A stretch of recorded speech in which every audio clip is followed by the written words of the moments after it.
What's up, everyone? My name is Duco, and welcome to the Flint Life. So today I'm going to share with you some thoughts before starting the van life.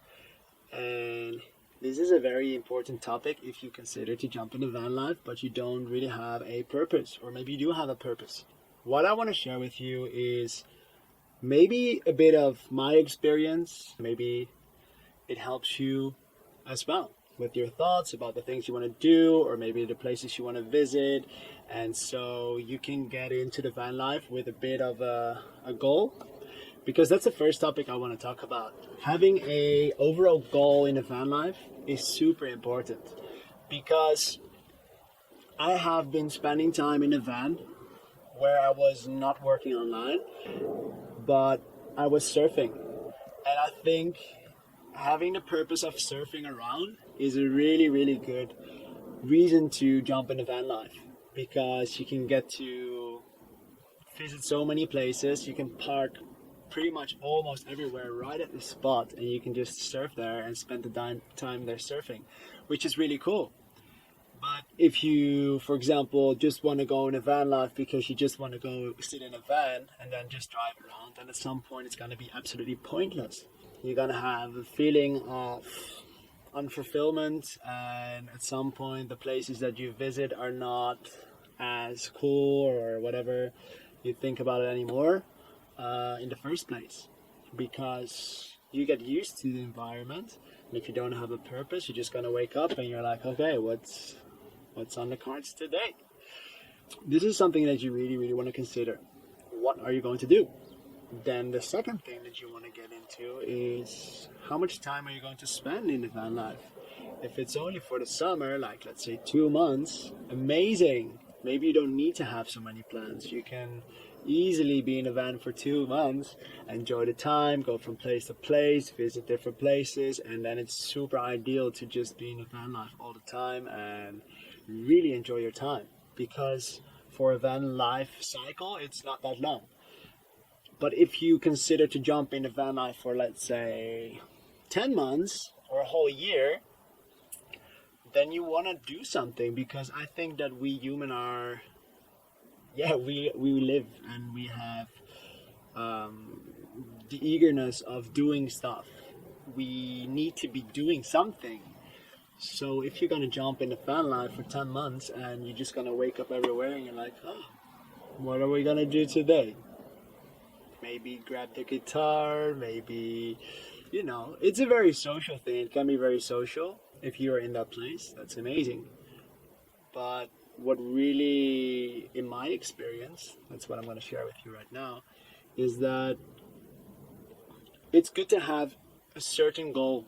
So even myself, I cannot just travel around and surf all the time, just go from this place to this place to this place and surf.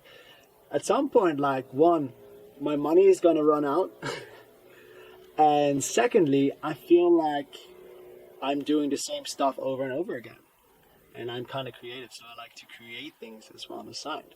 Other ways, if you work in a van, then maybe it's already a bit more purposeful, because let's say if you work online and you do a lot with photography or filming, or you write a blog, or you do YouTube, maybe then it is more fun because you can get out of the van, you grab your camera, you're gonna hunt for really cool spots, and when the sun is out, you're gonna take that shot right there, and it's more fun.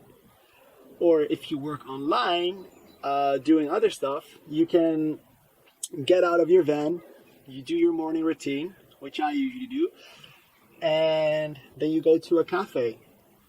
You sit in a cafe, you work online, maybe you meet some people, afterwards you go for a surf, and you have a very complete day, and you feel fulfilled because you did a lot of stuff, you feel good about yourself, and you had an awesome day at a beautiful place. Maybe you had a really good surf, so maybe you're even more happy.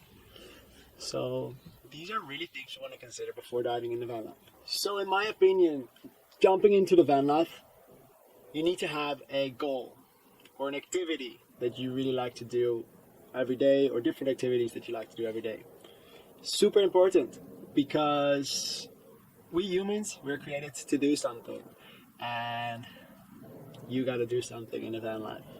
If you don't have anything and you just like, wow, I just want to have a van because I think it's cool to have a van and experience that for a while, maybe that's cool, but that's going to be cool for 2 months. If you're going to be longer in the van life and you're going to sacrifice your whole life, you're going to get rid of your whole job and just to live in a van, then maybe you do want to think twice about getting into the van life. So another thing that you want to look into is, how comfortable are you being with being uncomfortable? Because that is really what the van life is. On the pictures it looks super awesome.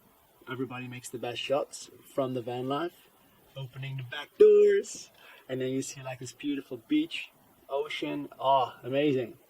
But the things that people don't show you is the other side of the van life. So are you comfortable with, for example, if it's slightly winter, with being a bit colder? Are you comfortable with not having a shower every day? Are you comfortable with going to the toilet or maybe even in the bushes, because sometimes you really have to? Are you comfortable with a smaller space? Are you able to clean your own bed sheets or do your laundry or cook for yourself every day, or do your dishes, go to the groceries? All these things you have to do. If you're not comfortable being uncomfortable or one of those things, maybe you want to think twice about getting into the van life, because these things you will have for sure in your path in the van life, and there's no way of avoiding that. All right. Then another thing is about being uncomfortable is that sometimes you might end up in situations that are coming with a huge surprise. Maybe one day you have problems with the engine or some other car issue. Maybe you hit somebody else on the road, or maybe, there's like many things that can happen in a van life, and especially car problems. So are you good at dealing with them? You don't have to be good to get in the van life, but these are things that can really come on your path. So I think my tip for if you want to get in the van life is to have not high expectations and try to be open to learn new stuff and willing to get uncomfortable. But I'm going to tell you, if you get all through that and you sacrifice a bit of your luxurious life that you have right now and get a bit more in a simplistic life like the van life, you learn how to adapt, and that is amazing, because your standards are going to decrease and you're going to appreciate more. And that is why I love the van life. You will appreciate more of the beauty of nature. You will appreciate more having deep conversations with people that you meet on the road. You will appreciate more having a shower. You will appreciate so many things that you don't have in the van life, and that seems so normal right now, living in a house. Alright guys, so these were pretty much my thoughts about the van life. I can tell you I love the van life, and for me it's perfect, and it gave me so much, the van life. It's amazing, incredible, but in my opinion you should have a goal or purpose or an activity if you're going to be in the van life for a very long time. If it's going to be for a short time or like 2 months holidays, then go have fun, get a van, get out there and enjoy the ride. Alright guys, I hope you enjoyed this video and that you get something out of this. If you liked the video, chuck a like, subscribe, and I'll catch you on the next one.